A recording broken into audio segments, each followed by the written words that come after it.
being in touch with your own sense of sexual, own sense of self-present, own sense of social is the only way that you're actually ever going to have a relationship with those instincts. We're all pretty fucked up, and we all need to really admit that we're all fucked up. And it's only by identifying and seeing and suffering the inability for us to be awake that we start to transform. Just you like us. We don't have to like you. Yeah, exactly. Right. We will offend you, but we still deserve love. You do all the work, and Yes. that's it. But We provide something for other people to bond around hating us. the big hormone enneagram. Let me lay it on the line. I got a little freakiness inside. Let you know that the man has got to deal with it. Hi, I'm John Lukovich, sexual self-pres, 4 with 5 wing, 458 trifix.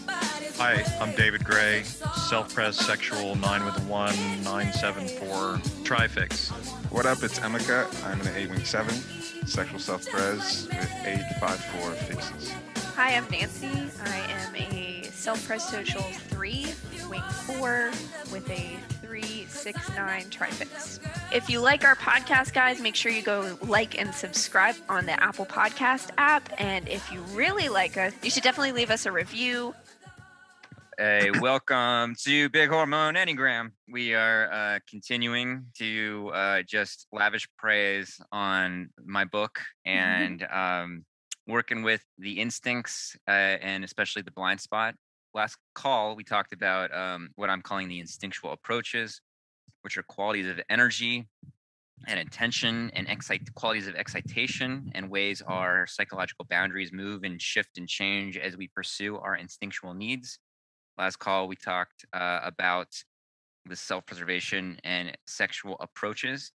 This time, we are taking some of that conversation and putting it here in this podcast episode. But just as a reminder, what these are ways that we approach where our attention, energy, boundaries are organized in pursuing instinctual needs. And depending on our instinctual stacking, we typically overuse the approaches of our dominant instinct and underuse the approaches of our blind spot. And so a big part of working with the blind spot is to work on the blind spot instinct that you already have. So for example, if I'm social blind, which I am, I can't do somebody else's version of the social instinct. I have to find the social instinct already in me. I have to find it in the body. And I find it by bringing sensation and presence with sensation to the ways in which my body responds to other people. And so these are the social approaches. Before we continue with this conversation, we have a couple of plugs. Emeka, if you want to get your thing. So we, when I say we, Enneagrammer launched a new subscription service. People over the years have been asking us to release some kind of course or content around typing. We recorded a podcast, me, David, and Joseph, about learning how to type. And so the past month, we had been releasing videos every week centered on typing certain celebrities and sort of people getting a chance to see the process of how we go about typing. And so if you are interested, go to Enneagrammer.com. It's on the front page. It's $19 a month. And there's a hour-long video released every week, along with a group and discounts and a bunch of other content around typing. So $19 a month, Enneagrammer.com. You'll check it out. And David is working on, do you want to talk about your trifix thing, David? Yeah, so I put together a trifix booklet that John's going to be doing an intro for. It's I've occasionally released, bits and pieces of it in rough draft form. It's kind of like Venn diagram kind of approach to the trifixes, where you look at each of the stems, the combinations of two types, and I'm describing the qualities of two types at a time in each of the trifixes, and it gives you somewhat of an impressionistic kind of gut sense of what the trifixes are and what their tone is and style and vibe and so forth. So that's what it's about. It'll be available on Enneagrammer.com pretty soon. The social approaches I call availability, signaling, and navigating. And again, these are how we approach getting our needs for relatedness, belonging, and vocation. So, availability is opening one's personal boundaries to invite and receive others. Attention is found outward and open, with receptivity to who or what is entering our field of attention. This includes being receptive to the inner life of others, like where other people are at. And it's really like relaxing your attention and opening your boundaries. It's very like like social blinds do not realize how rigid and hard and thick our boundaries are, and Yeah, they are. how specific like are the sexual and self-pressed together. It's like my attention is here, boom, my attention is here, boom, boom, boom. And to actually sort of relax and like open the attention is enormous. And that's how people feel like someone is approachable or not. And social blinds like are really unapproachable to other people. Beth has been mentioning that she has really open boundaries. She's self-pressed blind, so people always come up to her to comment and talk to her. And this is something I noticed OD experienced as well. Social or self-pressed blind six people just immediately want to interact with this person. Mhm. But she's noticed that ever since we started hanging out and going places, that people never come up to her anymore because of me. and I've talked to some of my other friends, you know. Did she thank you? She just thinks it's funny. Well, I talked to Chisar, who's my self-pressed social six friend. What her experience of hanging out with me is like, and she's like, yeah, she actually enjoys that no one ever bothers us because I have very extreme fuck off energy. Yeah. Which is Yeah. it's interesting to look at like what the sensation practice would be to relax that. I'm sure there's some hate stuff there, of course, but to relax that sense of just being completely closed off. Well, it's like, I mean, even right now, like kind of like without looking or moving your eyes or anything, just like almost like open your energy or move it so it's like behind you and beside you. You know, like something so basic is just sort of like it's That like feels relax. weird. Yeah, like sense behind you, you know, sense around you, sense below you. Just like open it up. And it's so fucking basic, but like it is really not intuitive for social blind. So overdoing it, especially if you're a social type, you can be dispersed, unfocused, have poor boundaries, being scattered. I have a social friend when we go to restaurants.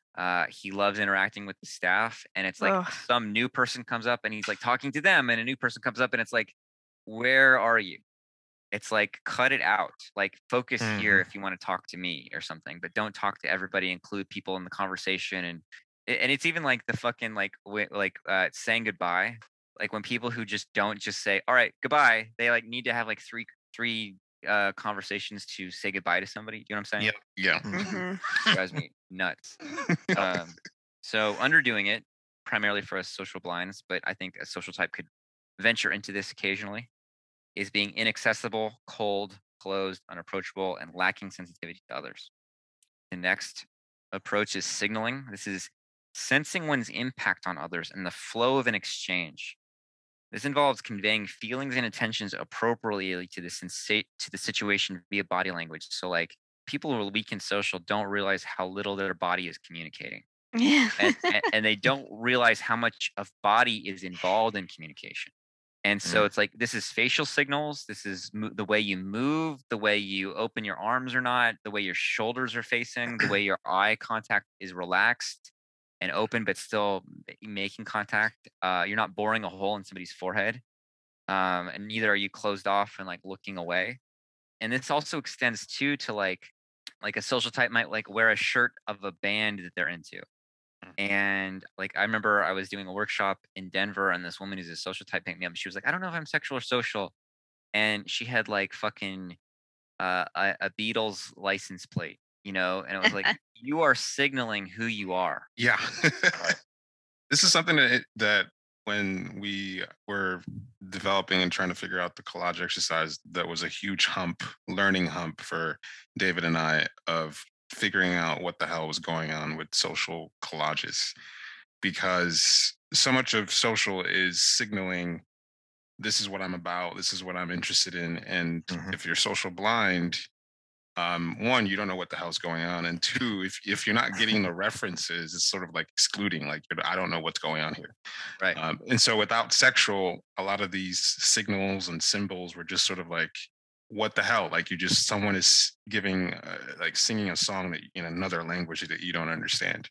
But I just started to realize how much social was just, it's imperative to let other people know what type of person you are, like what you're, Right. what you're into, what you're about. And I guess as a social blind, I'm doing that also, but I'm not conscious of it, or I'm not even really shaping it. And it's not really a cohesive message either. Yeah, exactly. I was going to Like, say it's not always correct. say more. Well, for instance, my friend Winona looked at y'all's headshots and she was like, these are terrible headshots. These people look like they're Mhm. either like, she was like, John is either going to murder me with an axe or fuck me on a beach, and there's no in between. That's true. And I'm like, you're not completely wrong, but there's a lot more like to that. She's like, all of these people look like miserable humans. That's the other True. thing too, and it relates to what you're saying, John, about the body expressing social. And one thing about social lasts is that their eyes have a kind of dead quality. It's like they're not alive. It's like they're not, and it's worse with my stacking. My stacking's the worst as far as that. It's Yeah, like, she like, specifically mentioned yours. oh yeah, no, I'm dead person. And SPSX looks like really dead.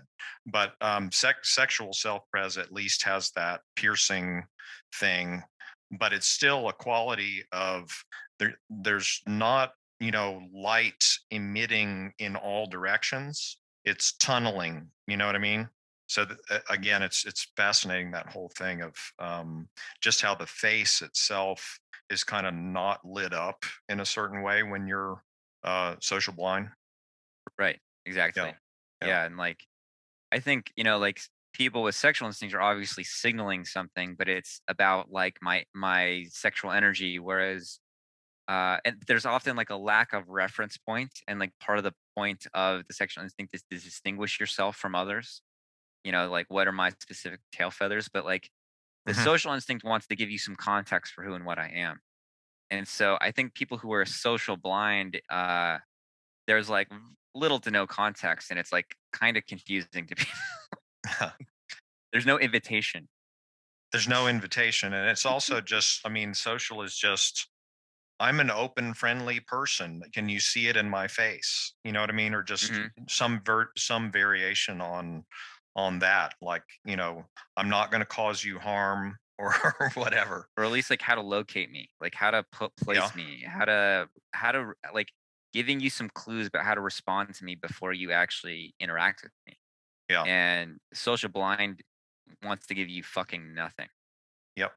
Yeah, Yeah, it's very frustrating. from like a social aid perspective, I can see how aid is, regardless of stacking, can be antisocial, hexad, whatever, but they're still shaping your perception of them and Mhm. saying, Mhm. forcing a certain role and saying, this is who I am, and I don't expect you to like it, but at least it's painting a picture. At least this is who this person is. Whereas with social blind, it's just it's kind of like, are you into it? This is my sexual display. Are you into it? Or yeah, with Right. sexual self-pres. These headshots on the Enneagrammer site are beautiful. I don't know what you're I think so. Is it because we're not smiling? Well, I think it's No, probably the more smile, than the that. lack of smile, but it's also just the fact that you're like staring through your eyebrows. I mean, Emika's looking down. Yeah, I think I picked one of my most normal. I don't have very many normal pictures of myself. I'm usually smelling vaginas or pointing to inappropriate parts of my body. I don't know how to do a normal picture at all. Yeah. Well, your friend's wrong. Anyway, so overdoing signaling is like oversharing. There's like a way of like making oneself a brand in a certain way, or like really package Yeah. oneself. Yeah. It's impersonal, even if the social instinct wants to be personal. Mhm. It's paradoxically coming across as very impersonal. There's kind of like a chatter quality, and it can actually be literally chattering, but it's this sort of like just a lot of signals and information and things like this, but there's nothing of me in it anymore. It's all how to locate me, but without a core. And then so underdoing it, it's also impersonal, but it's impersonal because I'm not having a voice. There's an awkwardness. There's an like a I'm not participating in this. I'm not here with you. Like I'm not on the same page with you. I'm constantly like unlocatable, and I like don't have a voice in a certain way. Like literally being mute, or like I'm not showing up in some way, withholding. And then lastly, the last approach is what I call navigating, which is sensing the layers, boundaries, and nuances of social environments and circumstances. It brings texture to social context, which helps us recognize the mechanics of interpersonal dynamics, knowing one's place, role, or relationship within those dynamics. And so, this is just kind of like, I think of it as like sensing different currents of energy. It's like instead of social blindness can be like flattening it all. Yeah. And social instinct is like, oh, these people are comfortable, these people are uncomfortable, they're arguing over there. But there's a flow of energy and exchange that I'm just naturally tracking that can be one-on-one or it can be group, but it's a way of seeing so much texture and information and trying to participate in it in some way, of trying to not just totally ignore it or just put my own agenda over it, but it's like to relate or to use it or hone it or be involved in it. This is the approach that I've been alluding to that hit me hard this year, is not being able to see this for myself. And so, Mhm. which is, as a social blind, this thing of everyone has a representation of themselves, like an avatar that, like, this is who I am, that's out there in other people's minds and impressions of you, and not recognizing that, I have an impact on people in a specific way. There's a way that I think I was thinking, I know this isn't true, but I'm just like another person. I'm just Mhm. another, like, would people react to me differently? But and that sounds silly to say because I know that that's not true, but experientially, I couldn't hold on to that I do have a specific impact on people. There is a specific avatar of Emeka that exists in other people's minds, and I do have a role in people's lives. Like, one example is, like, I was I think halfway through college, I changed my major a couple times, and I didn't recognize until like maybe a decade later when I was talking to my sister how much of an impact that they had on them as as their older On your brother. family? Yeah, just, I mean, on my family, my parents, I don't give a fuck. Like, but Yeah. my younger sister, who was looking up to her older brother, who she went into engineering because I did. Mm. And so I just started traveling and doing whatever the fuck I wanted to do, which, looking back, had an impact on them. But I just couldn't hold on to the idea, even though I Yeah. knew this, that I was influencing them as their older brother, that they were looking to me to take some cues as to how to make certain life choices and things like that. And yeah, that's another example of just not seeing myself, or not seeing in ways that people are looking to me and taking cues from me. That whole world just seems like, whoa. I relate to that big time. It's also interesting, the thing of who we are as people in, the public eye, and the whole thing of people bringing up the idea of us being a cult Mhm. of some kind, and that whole thing of it's a yeah, I'm not really clear on even where I'm going with it, but it's just that it's kind of like a social identifier. They're assuming that we're doing something social here, in the sense that that we must be invested in ourselves as gurus or something. Mhm. Mhm. And so why wouldn't we want to, as social beings, kind of use that power for, in a sort of political way, to actually go higher and higher, and have a certain role, and be seen a certain way, and have a certain position relative to all of these people. Right. Anyway, yeah. Well, one aspect of what they're noticing is that maybe we're not paying attention to how much influence we do have over people. And so people might be showing up and they're reacting to, because I mean, usually, generally, people who stick around with our stuff are people who are interested and activated by what we're doing. So if you walk into a room and the only people in that room are people who are into whatever the people who are leading that room are up to, then you would just, if you're a someone who has social, you'd have to assume, well, everybody in here is in a cult. Right. In a way, it's like people are noticing that we do have influence on people. And even though we're kind of downplaying, we're not recognizing that role, people are wondering, well, why the hell are people into their shit? It must be some kind of weird cult that they've got going on. Yeah. And then it's that gets into the thing too of, well, so who are these guys? And then we sort of don't know how to package ourselves as who we are, right? So that's a weird one too. Which means it's got to be a cult, because if you can't put it anywhere, then it's some That's right. esoteric weird shit. And it's going to be it's going to be a really dark cult if they don't even, if we can't even see their bio everywhere with a big smiley face or something. So real quick, overdoing it is being overly bound to like real or perceived social structures, being role oriented, formal, overly self-conscious. It's like letting the perceived and often imagined structure of the social interaction dictate who and what I am and how I behave. And underdoing it is missing cues, being inappropriate, rude, obtuse, unplugged, and purposelessness. There's a sense of the social instinct imbues us with a sense of purpose and a sense of wanting to have a purpose and a role to play and something to bring to others. And when we're out of touch with this approach, it's sort of like, huh? Like I have to be here in some way that means something to other people. So these are the instinctual approaches.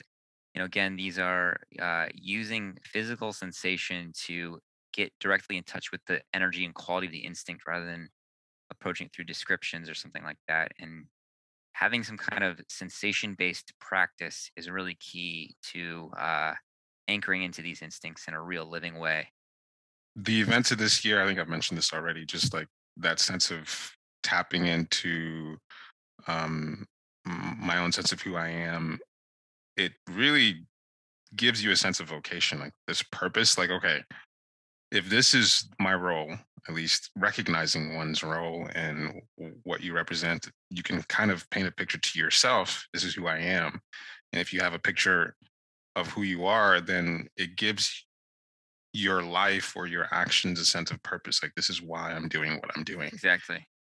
Yeah, because people who are social blind can have this kind of aimlessness to them because they're not getting this feedback. Basically, they're not tuned into it, and so as I've said a couple times already now, like you have to work with the instinct that you already have. Like you already have a social instinct, you already have a sexual instinct, you already have a self-present instinct, and instead of trying to force it to look like something else, it doesn't matter what it looks like. It's a matter of seeing like what is actually inside you already that you can draw on and work with and grow. And that's the only like being in touch with your own sense of sexual, own sense of self-present, own sense of social is the only way that you're actually ever going to have a relationship with those instincts. And as we said in the previous episode, the transformation that is possible when you are in touch with your blind spot is impossible to convey unless you go through it.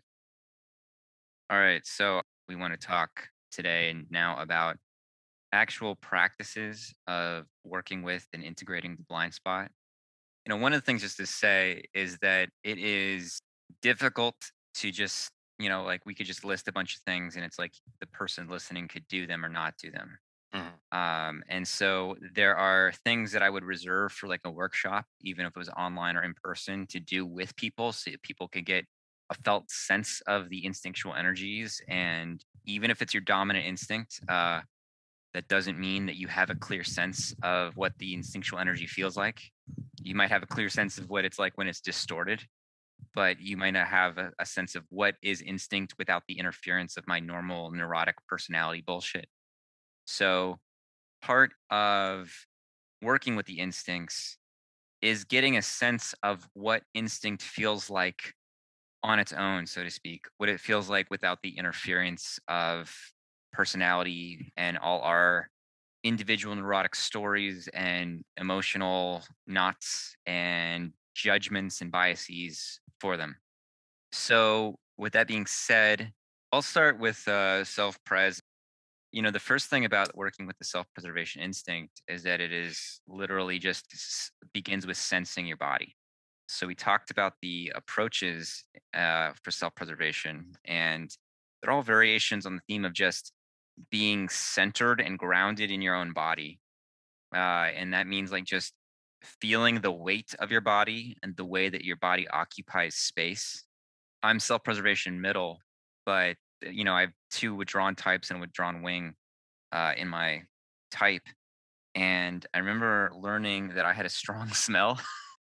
And like that's not necessarily like a bad smell apparently, maybe it's terrible, but the person I was with was like, no, you just have a strong natural smell. And I realized I was taking up space whether I liked it or not. And that sense that we are taking up space is something, even if we're an assertive type, is something really important to land in. Like an assertive type may think they have no problem taking up space, but they might actually be pushing themselves, like overcompensating for a feeling like I can't take up space. If that makes sense. Like they might be being a big energy as a compensation for either not feeling very big or for overriding some sense of I shouldn't be here. We talk a lot about eight as 8 is part of the body center as a form of dissociation, is this pushing. That's a form of not actually being in contact with my real sense of taking up space.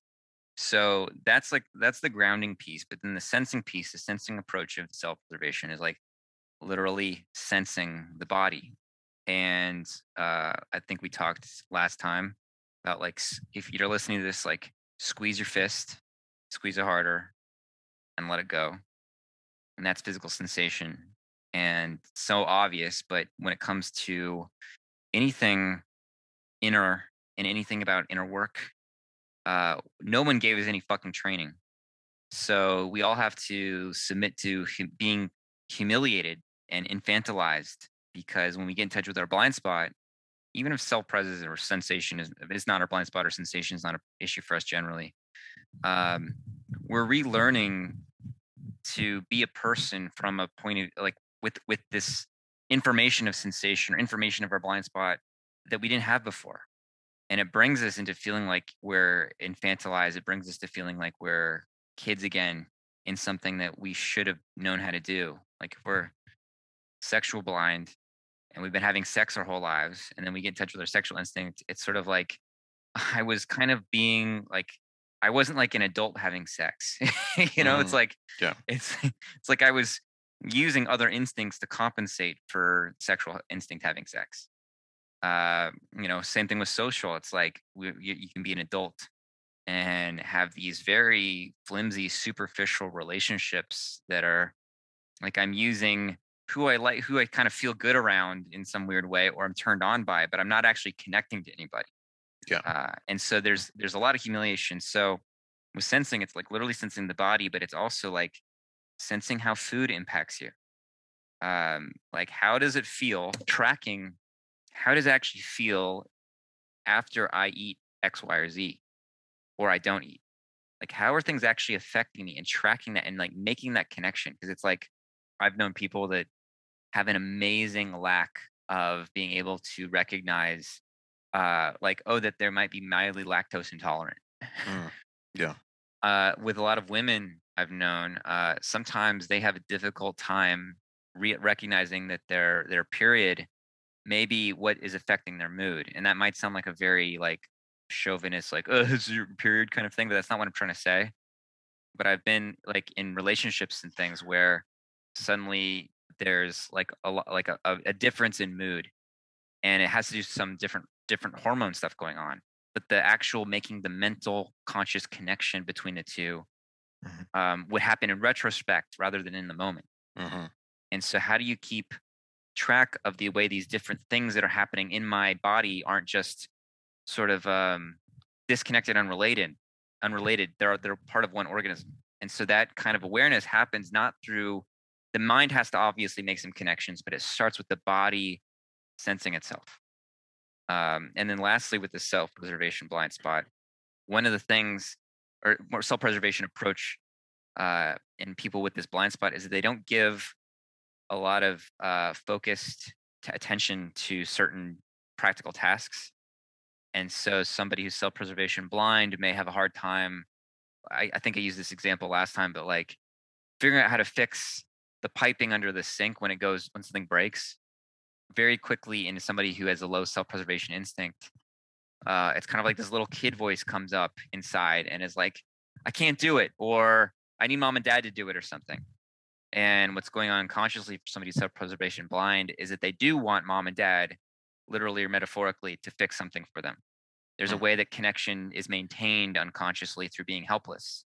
And so to engage a more adult quality of attention is to keep one's attention in one place or on one task or, in one's stomach, in one's lungs, like knowing how my breathing is affecting my state, how my digestion is affecting my state, like just that kind of maintaining preservation energy to my organism is like so basic, but so often forgotten. Yeah, that just got me thinking that, okay, so self-pres blind to neglecting self-pres is sort of like making oneself a child, like someone has to take care of you. And I'm wondering if there's a certain kind of childishness that shows up with the different blind spots because sexual blind seems like the most responsible. Yes.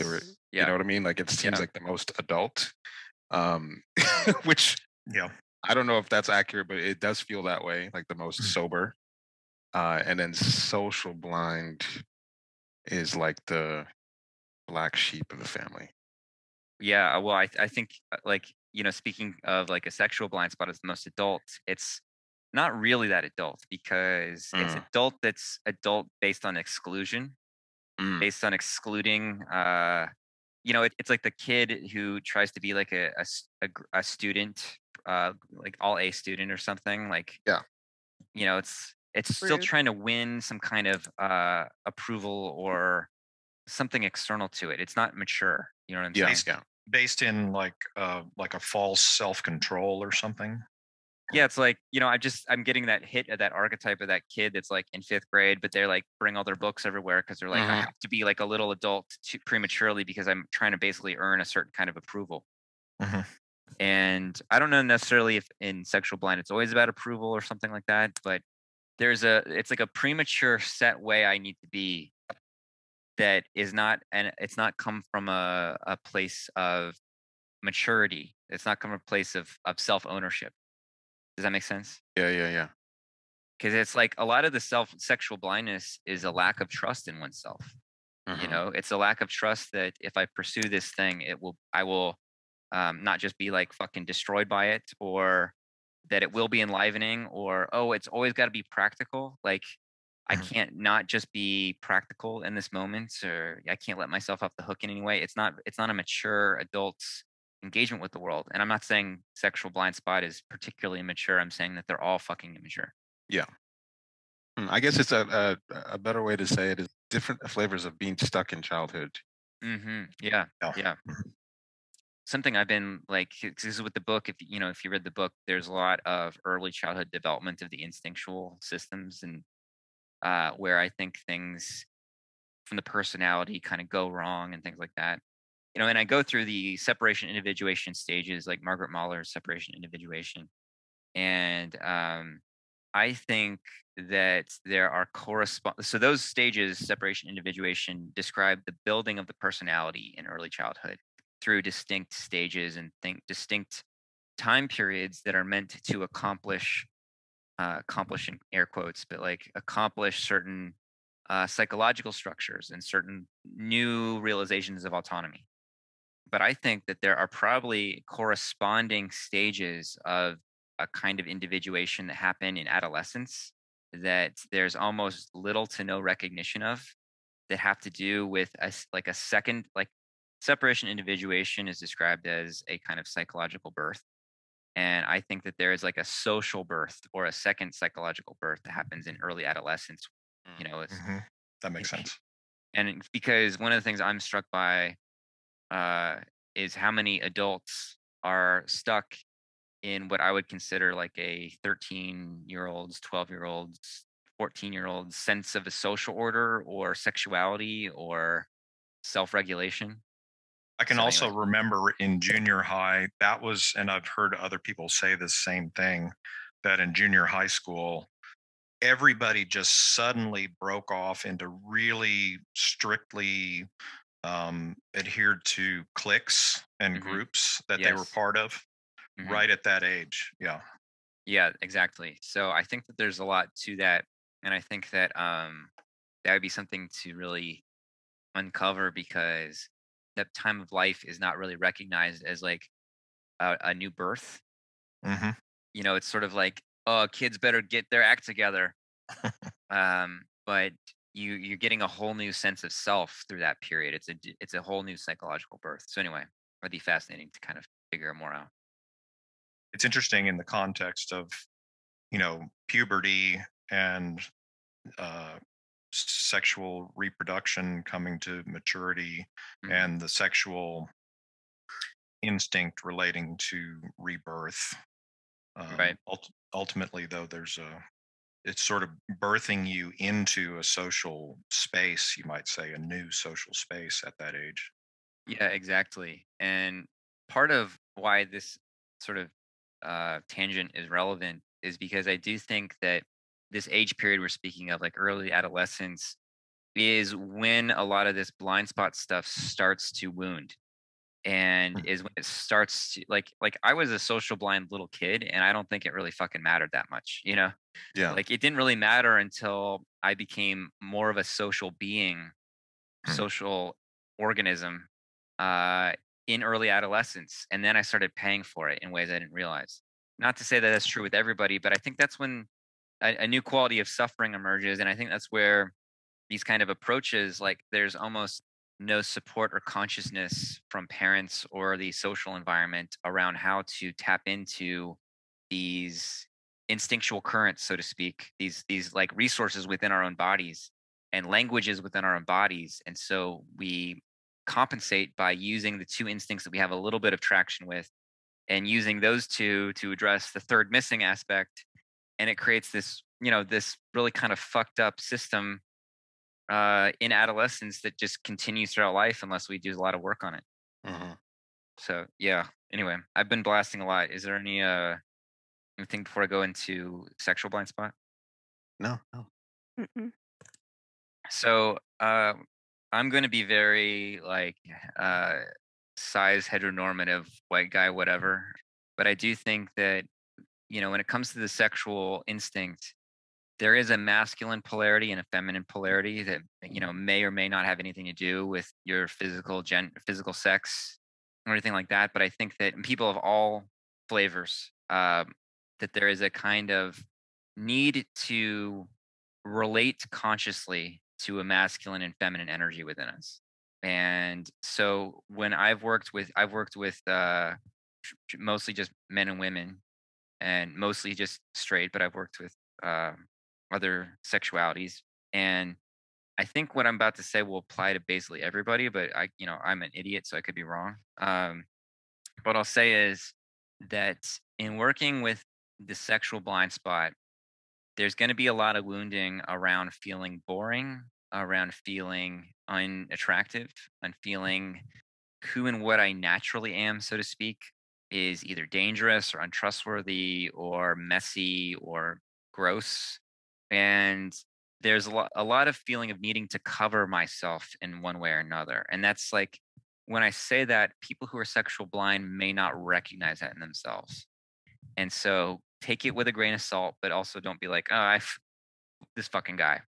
I think that there is a lot of covering. And so, and a lot of overlaying different kinds of expectations and you know things that serve the stability of self-pres and things that serve the appropriateness of the social instinct.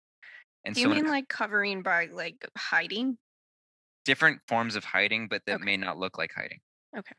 Like, I mean, last time we talked, I think we talked about like fuck boys and like hooking up with people that like don't actually turn you on that much, so that you're not really like deeply impacted or something. And that's one kind of hiding. But it could be like the way you dress. It could be dressing in a way that not just covering up your body, but like covering up some kind of personal self-expression. Does that make sense? I think people might hear what you're saying and think, oh, you mean like I'm covering my body, but you're saying like sexual is about showing those instinctual pheromones, a thing Right. that is going to be possibly provocative to someone, and sexual blind is just covering that shit up. And that's, we mentioned on the last call that anything professional is basically sexual blind, because professional means you fucking flatten out anything that would, spike on the scale, just like flatten it all out and be appropriate. Right. And fuck boys are hiding from their own kind of interior sexual selectivity or something like that. Is that part of it? Exactly. Yeah. Yeah. And I mean, when you're really genuinely attracted to somebody, as our fucking soul intercourse novel, audio novels have been about, is like you're changed by them because there's a chemical reaction. There's something happening when you're really genuinely attracted to somebody. And so if you can keep that numb or at bay, you don't have to change much. And you don't have to encounter the depth of sexuality that does, I think, touch your soul. Like that. I think we all recognize that on some level that the right kind of sexual expression or encounter or relationship can go all the way down to someone's core. And so keeping even the thing that could know that it's being touched in that way kind of scrambled or numb or confused through different partners, is a way to hide. And so anyway, but the like we all have our self judgments around our blind spot. And one thing that is really important about the sexual instinct when it's blind is that it's not about being like, oh, I'm just sexy now. And it's not necessarily about even feeling sexy, but there's a way that when the sexual instinct is online for us, when it's integrated, that we're kind of like, we invest in ourselves. We're kind of fascinated by ourselves, and it will feel like narcissism to a lot of sexual blinds. But it's like when you're feeling yourself, it's not just that you're like fascinated by the object that you are, but is that you're like, whoa, this is turning me on. What does this mean about me? Right? Like something affects you in a certain way, and you want to follow like not just the thing, but you also kind of want to understand like, why does this grip me in this way? And so there is a kind of fascination, a kind of being turned on by oneself. And everybody's got their own different things that turn them on. So it's not just like some people have a lot of problems with their physical body, and they're like, I don't have an attractive body. And it's like, you may not have an attractive body. It's probably attractive to some people, but like I'm not going to pretend like everybody's attractive. But there are things about yourself that I'm sure actually are very fascinating to yourself. There's ways of being turned on by yourself and amused and having pleasure in yourself. Big part of the sexual instinct is making choices based on a kind of pleasure, but it's not just like, like pleasure you get from masturbating or something. But it's like, again, this sort of turned on, like enlivened thing that does have the sense of being unuseful or like leads nowhere. And that's part of the point. Yeah. The more useless, the more pleasurable it is, or the more effective it is. The more attracting it is. Like that's how it works in nature. Is like the sexiest features in animals are, generally speaking, absolutely useless, and it's like the more useless the better. I have a friend who I've been working with his blind spot, and I hope he doesn't mind me doing this, but he told me he loves pine cone, and he called them wooden flowers. And Aw. I thought that was amazing. He's a 9, and What a precious man. And yeah, and I was, I was like, what do you like about pine cones? And he just went on about like the little worlds they represent. And so he has an Instagram account called Sprouting Woods, that I recommend you follow. And he has these very beautiful poetic things he says about what he sees in the shape in the pine cone and what it represents. And like, this it's just like something pleasurable, it's something interesting, and it's useless, but it's producing beauty. And that's what the sexual instinct is about. And so what I found is that for men, like some of y'all have been, I think all three of y'all have been in Enneagram conference workshops I've done where like I turn on Pony or something and have everybody move their hips It's around. really funny to watch old men try to dance to that. Right. What's funny about it is because especially heterosexual men have such little experience with their pelvis and like actually inhabiting the sensations of their pelvis. And how good a lover can you be if you can't be in your pelvis? So to like really explore and like move and get comfortable, like rotating and breathing into your pelvis, and then you're gonna feel like an idiot. um but man, like the rigidity around the pelvis is so intense and crazy. And the only way you can fuck that way is just like a jackhammer, because there's no sensation there. There's no movement. There's no fluidity. There's no responsiveness to a woman's body coming from your pelvis. Like your pelvis and your genitals, at least as a heterosexual man, that they are sense organs. Like they respond. Like when you're walking down the street and there's like somebody that you're attracted to, your genitals, it's not necessarily getting hard, but it's like there's a response going on all the time. And that's really valuable information. Yeah, so what I've done is have workshops where I've had everybody, not just men, but start to just slowly rotate their pelvis and breathe into it. And I kind of have people imagine that their pelvis is like a bowl, and that in the bowl there's a bowl, and you're moving the ball around, like just kind of trying to move it gently and kind of get some sense of the space there. And then gradually I start turning it up and I turn on Pony or something like that, to get people really moving around. And you're going to feel ridiculous. You're going to feel stupid, and just do it and explore that. Um, One thing I'll say about, like, at least from the hetero male point of view, one of the fears I think that men have about being in their pelvis is that they're going to be feminine. Mhm. And it's not out of, I mean, maybe for some guys, but it's not out of a deep misogyny. It's out of like growing up as a straight man, at least, like everything is trying to take away your sense of masculinity. Like you're just surrounded by wolves that are constantly trying to rip something from you, and you have very little to offer anybody. And your masculinity seems like one of the only things that you have that makes you a valid human being. So this sense of the feminine, there's a fear there that I don't think is just nothing. And so, I love to dance, and one of the things I teach my male friends is like, if you just sort of give in to music and just like let yourself go, you're gonna look like an idiot. You're gonna look ridiculous. And it's like it's very sexy when women kind of like give into the music and dance like that. But when men do, they look absolutely silly. And so part of it is to have that feminine energy that's sort of a little bit uncontained and wild and responsive to music, or responsive, but it's got to be held within a masculine energy. Like there's got to be a masculine presence with your feminine presence inside. And so what I mean is, like, if you watch somebody like Prince dance, Prince, his hips and stuff are going crazy, but he's really there and he's very focused. And maybe his Mhm. shoulders, like even if they're moving, there's still a directedness to them. And so there's got to be a union of masculine and feminine inside, for at least, that helps bring out the sexual instinct, because it doesn't just feel like it's gonna shoot everywhere. Does that make sense? Mhm. Yeah.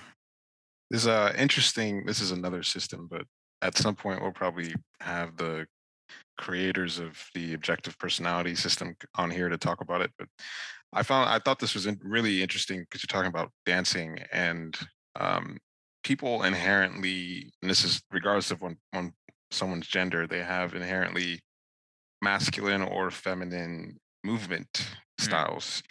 And so, I mean, what men might be experiencing is that they just feeling uncomfortable with dancing because they're not comfortable with how they might look. But some men have feminine dancing styles.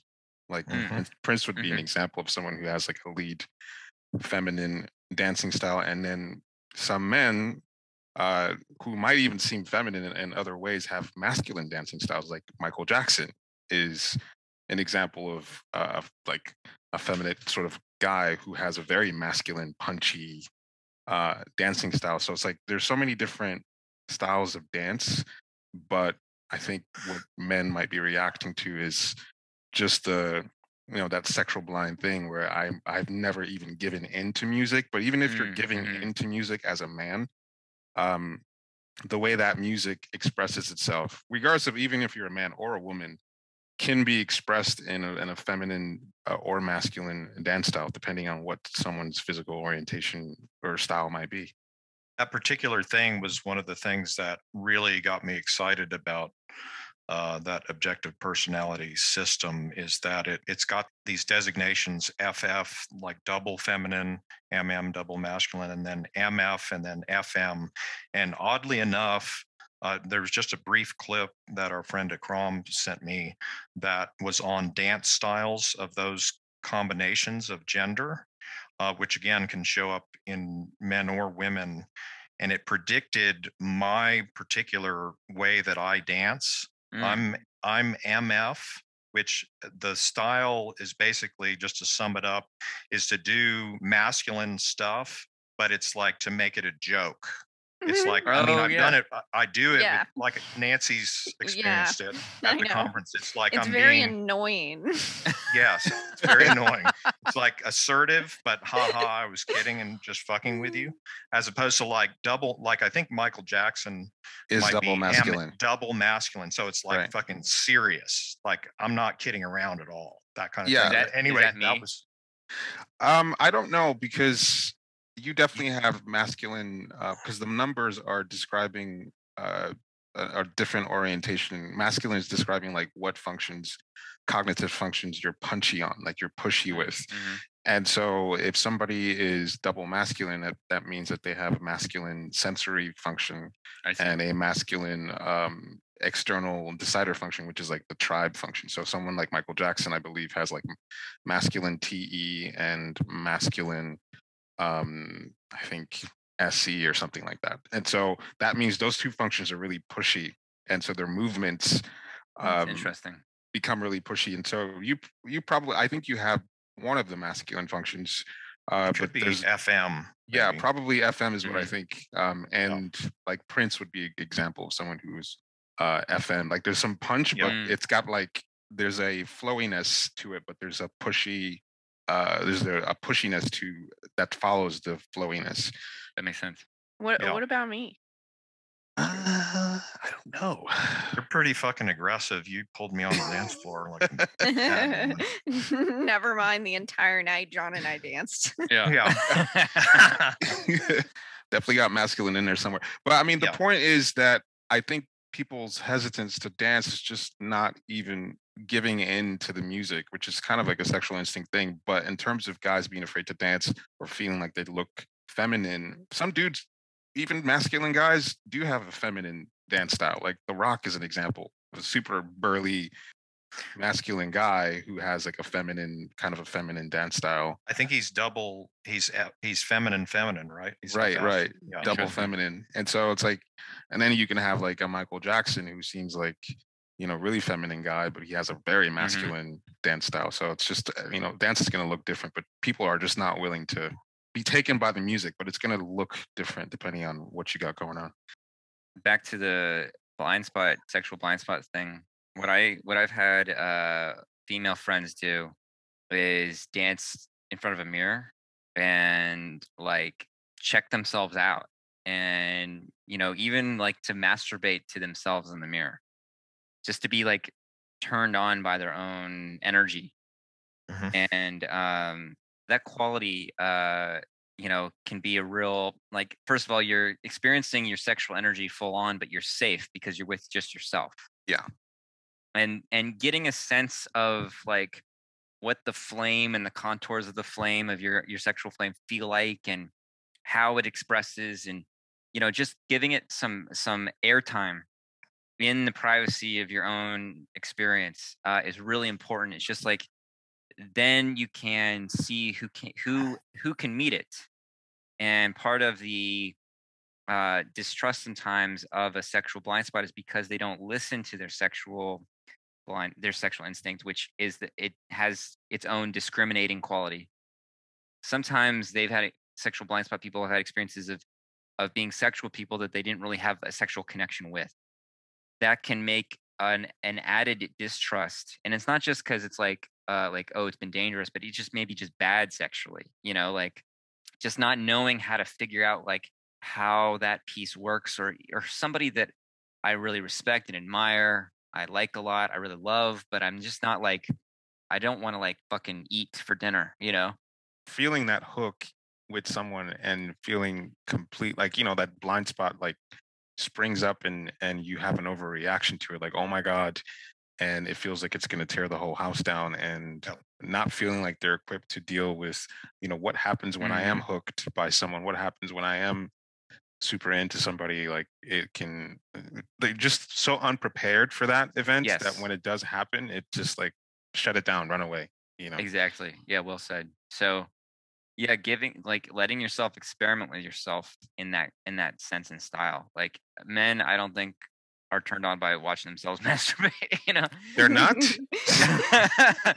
Have you seen for yourself. men? And David any just of the enjoying himself. and any of the women that want to do that, masturbation thing, You can in just call front of the David. mirror and videotape it and send it to me. That would be just perfectly fine. It's a new big hormone service that we're offering. Yes. Dark Arts points Academy. And Dark Arts Academy. I'm the point man on that one. Oh my God. Super secret get special sued. service. We have plenty of disclaimers and limitations. Anything else about the sexual blind spot that you can think of?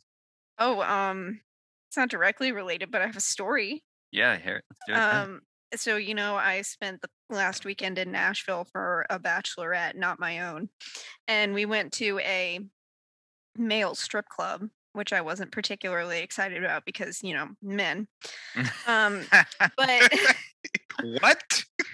I mean, Offended. once you've seen a woman hang from a pole by her butt Yeah. cheeks, No, I bet. it just doesn't do it for you. But I got pulled on stage. Oh. And I'll tell you what, nothing puts you in touch with your sexual instinct quite like that. A man pulled me on stage and danced all over me and flipped me upside down onto his shoulders and humped me a lot.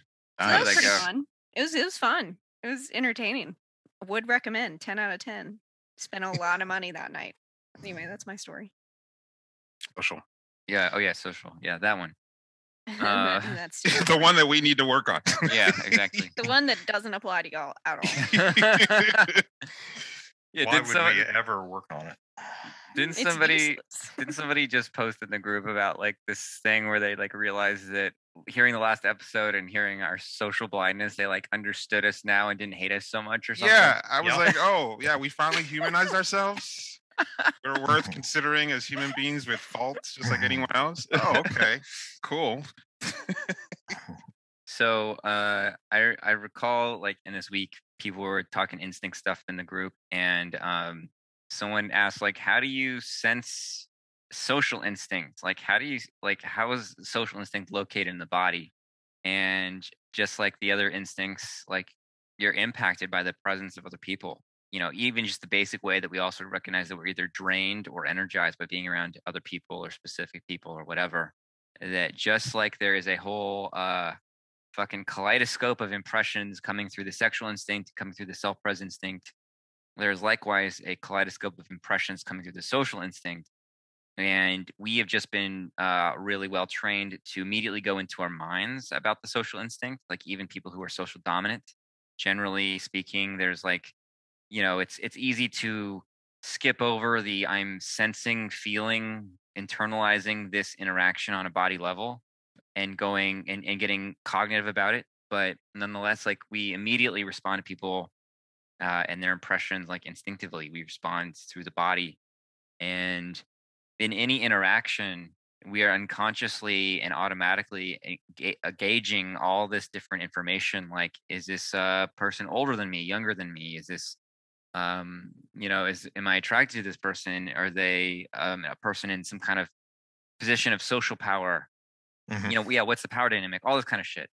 What's appropriate, what's not appropriate here? And so we're gauging that, and we're adjusting our boundaries naturally to that. So like if we're attracted to somebody, I know it's more sexual, but even still, when we're intimate with somebody, I'll say, that sense of boundary closes and focuses. It's not as hard and rigid as a sexual instinct, but it's like it's like soft blankets coming around you. It's like the energy field is denser, but it's soft, and there's still a way that your energy is extending itself in some way. Like you're giving somebody signals, you're giving somebody something with your body language, so they feel invited to also give something of themselves, and there's some meeting in the middle.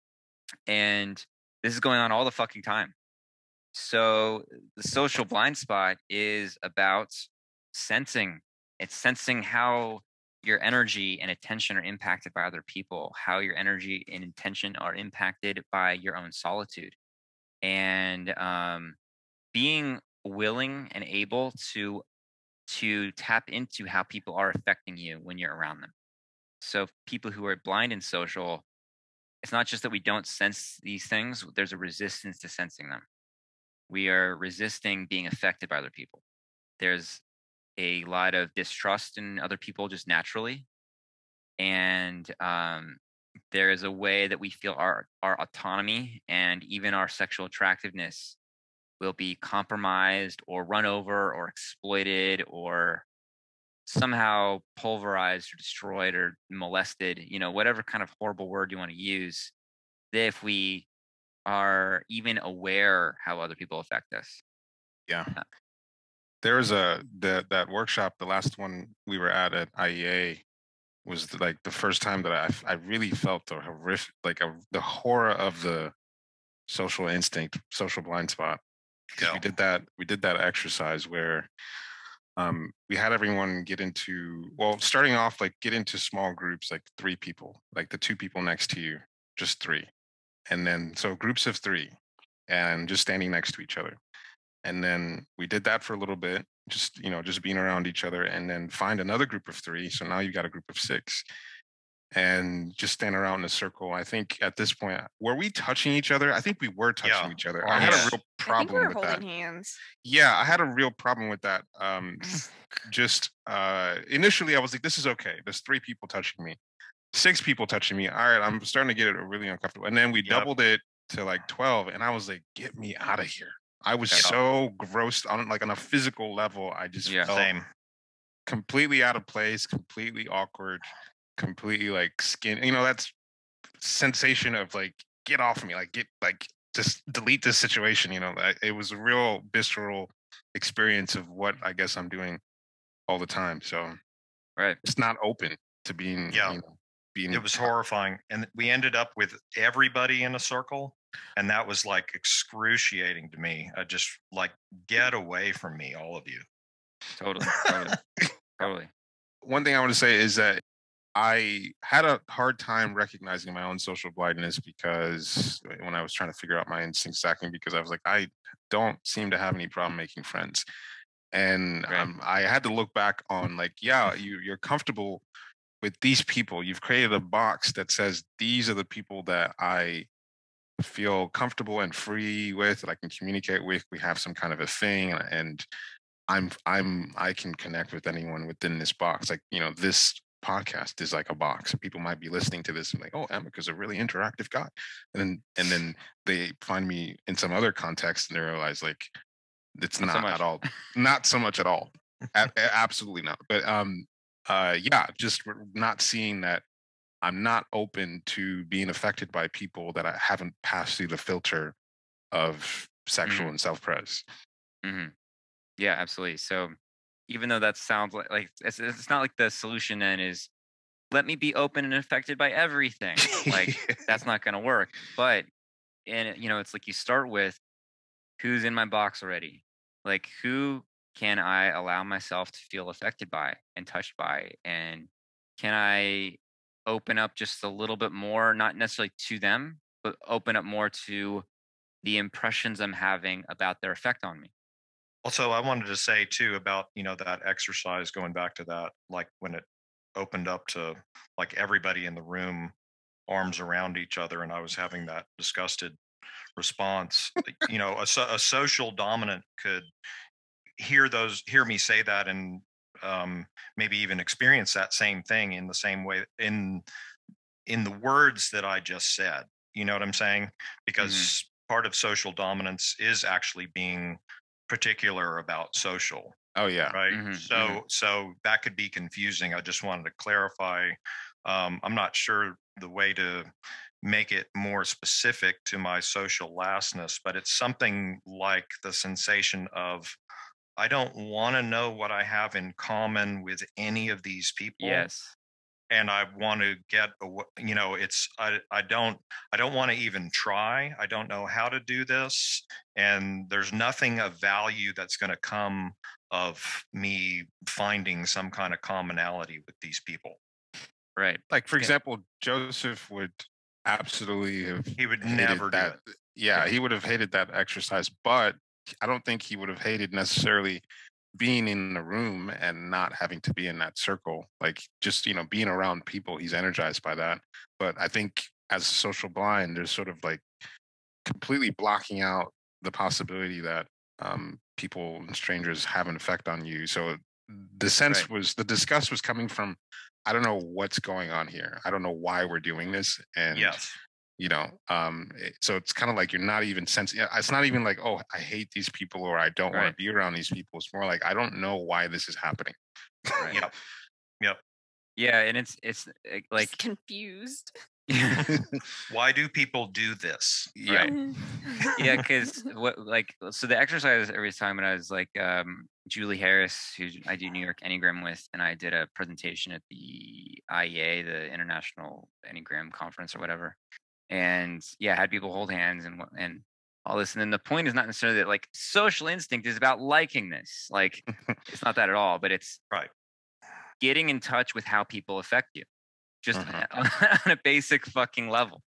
And so somebody who's social dominant is very aware of how people affect them. And that might mean they hate everybody. That might mean that they love Yep. everybody. That could be anything between. The social blind is just, I don't really know how people affect me. I'm just doing this default get away from me thing. Yeah, it's just like I said it in a post yesterday or the day before. It's just like throwing your hands at it, just like, all that Right. social stuff is over there. I Yes. don't want it. You all do whatever that thing is. I don't know what you're even doing, but I don't want to participate. Or it's just funneling, quote unquote, how people affect you into, oh, this person, I'm hooked by this person, or they have something Mm-hmm. for me. Yep. So it's not really seeing them; it's just seeing, are they spiking any of my personal hooks or not? Right. It's like it's a form of objectifying. Mm-hmm. And yeah, so that's a really good distinction. Yeah. So I- objectifying is specifically a big piece of social last, is what we're saying, right? Yeah, say more. Like you've used the word commodify.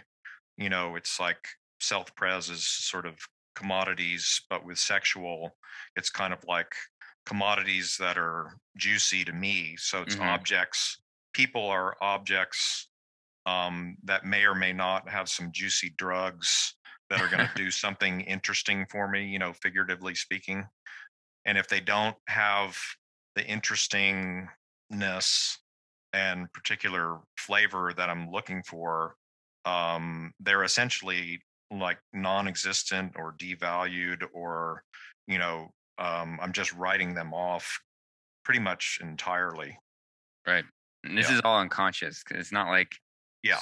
social types are like, or social blinds are like, how can I use this person? Oh, No, totally. no. Yeah.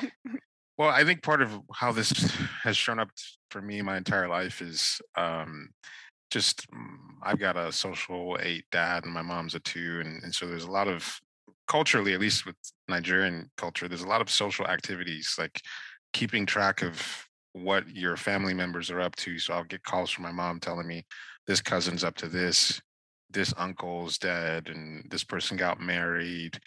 And I understand where it's coming from, but there's a I've known my entire life that I never understood why there was that much energy keeping track of all that stuff, and I've always resisted participating in those things. And I think they thought that I would grow up and things would change, but they just got worse.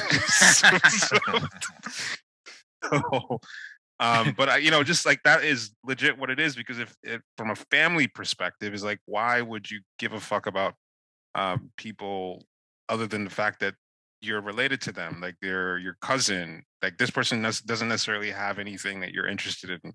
It's just your blood cousin, and that means that you should relate to them and you should talk to them, be on the phone with them. So that's purely social for me. And I've seen how often I am not honoring that and not making time for that. And yeah, got to work on that, I guess. Yeah, absolutely. Yeah, it's just about like actually getting some vocabulary around how people affect you, and then you can start going, oh, I like the way these people affect me. I don't like the way these people affect me. And it's not about just liking people. It's about getting really clear about what's happening and not just defaulting. And then you start to see people in a more three-dimensional way. Yeah. And I think I said on the last one, but it tends to take a lot longer to see people or to feel how people are affecting me from a social instinct point of view. Like something that social types are doing initially is happening like much later.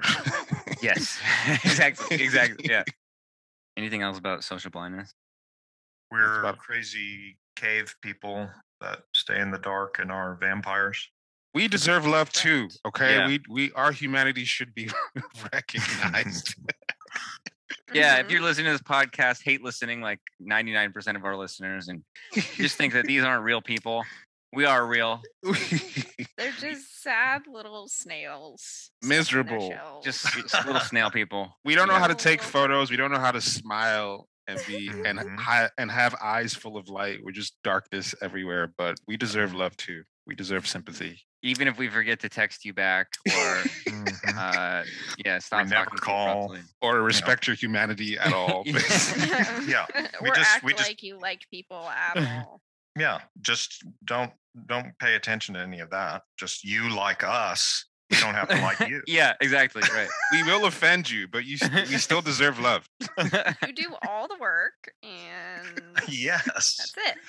Perfect formula right there. I think social blinds are responsible for providing super unappropriate entertainment. I think we have done a lot to enrich people's lives.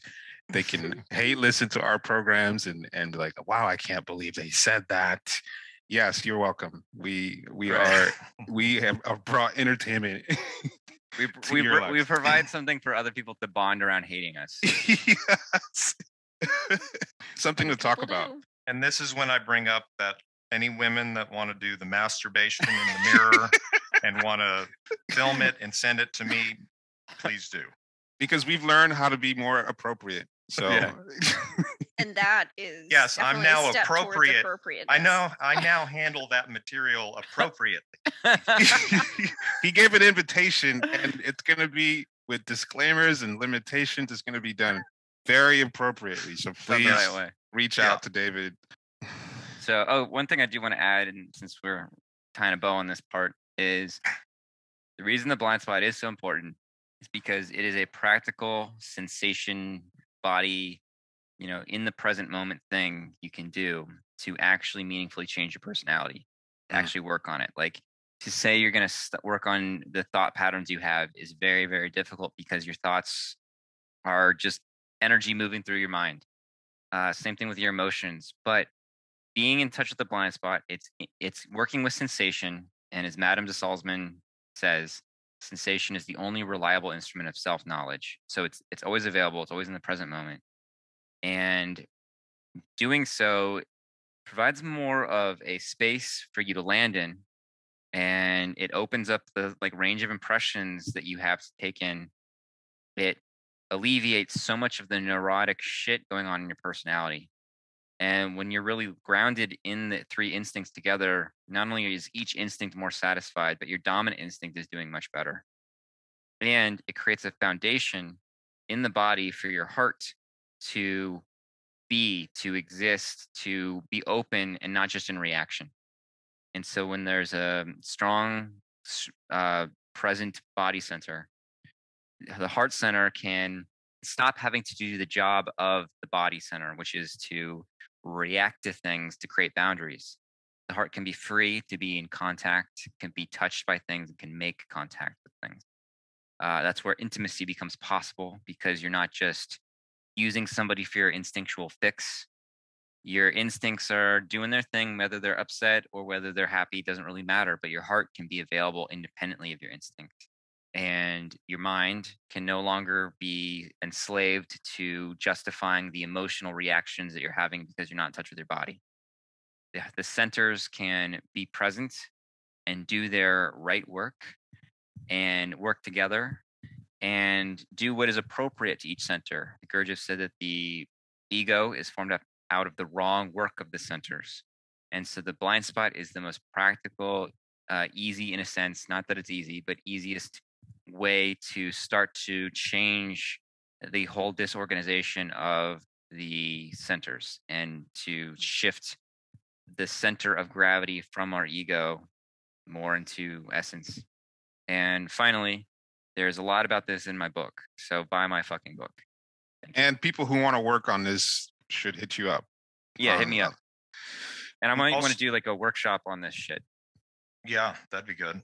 Yeah. And speaking of that, in our last call, we just for a minute did a exercise for the social blinds to take your awareness behind you and to the sides or something like that. And that was really revelatory to me, and it kind of, it just shows how much my attention is sort of just very narrowed in front of myself. And just even doing that and imagining sort of being in a social context, it was very humbling and vulnerable, really, because it feels like, oh wow, there's this whole new world, and I don't even know how to operate with that kind of attention, sort of being open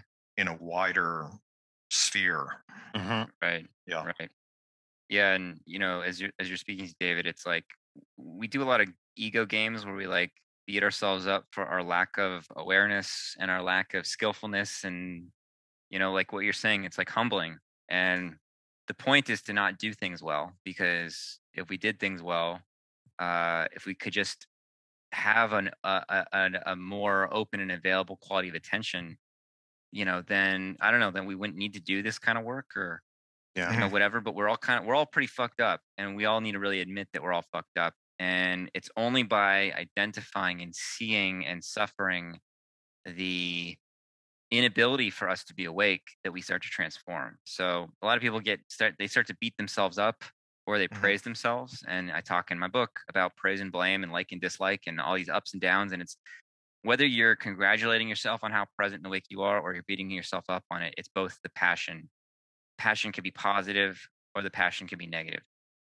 And it's all self-involvement. So yeah, like this kind of work, I know this is just very basic skeleton stuff that we talked about in these last two episodes, but this kind of work is enormous.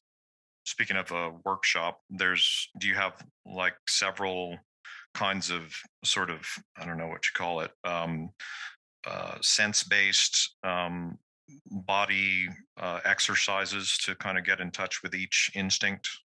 Yeah, I have to think more about them and like kind of go back to that. Julie and I did a lot of online workshops. We might have some for sale actually on NewYorkEnneagram.com that we did around this, but this is what I learned as a social blind spot, is that a lot of these exercises are really good and important to do around other people. Even if it's like online or something, like to do these practices and to kind of like share about what came up. Sharing itself is like, I think I said in the last call about like wanting to organize like a book club or something. It's like sharing about the blind spot, no matter what our blind spot is a huge thing. Because there's a lot of mirroring going on. There's a lot of, you say something, somebody pings off it, and you like didn't know you could, like they might say something that illuminates a whole thing that you just didn't know about. So yeah, I've got some workshops or work with some techniques and stuff like that. And it's like the techniques themselves are like kind of take it or leave it in a certain way.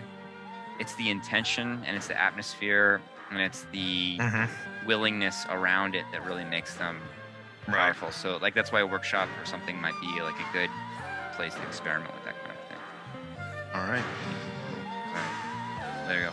Later. Okay. Bye. Bye, guys. Bye.